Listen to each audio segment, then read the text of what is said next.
لمحات من كيميت مع إسلام مكرم. نفر هيرو. النهاردة هنتكلم عن طائر اسمه طائر البنو. الحقيقة أنا مش عارف إذا كان الطائر ده كان موجود زمان في الحقيقة ثم اختفى، ولا المصريين القدماء هم اللي تخيلوه واخترعوه، لأنه في الواقع مش موجود قوي الأيام دي.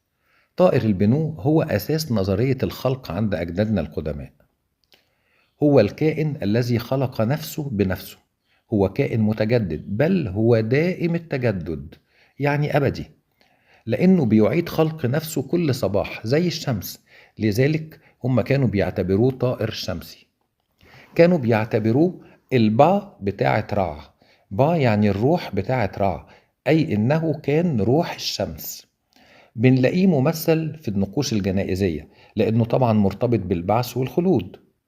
الصورة اللي قدامنا دي من مقبرة الفنان إيري نفر في دير المدينة.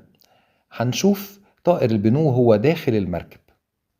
المصريين القدماء كانوا متعودين يحطوا جعران مكان القلب في المومياوات أثناء التحنيط، وأحيانا على ظهر هذا الجعران غالبا كانوا بيرسموا طائر البنو، علشان ده بيساعد المتوفى إنه يصل للحياة الأبدية. في كتاب الموتى لقينا تعويذات كتير بيرددها المتوفي علشان يتحول إلى بنو ويصبح خالدا مثله. مثال لهذه التعويذات، المتوفى كان بيقول: أنا بنو روح رع ومرشد الآلهة في الدوات. الدوات يعني العالم الآخر. وفي آية أخرى المتوفى بيقول: أنا طاهر طهارة بنو العظيم. الإغريق هم كمان اخترعوا طائر واعتبروه هو أساس نظرية الخلق عندهم، لكن سموه الفينيكس. الفكرة دي طبعا هو واخدينها من عندنا. كلمة أصل كل شيء. اضغط متابعة للصفحة ولايك وشير.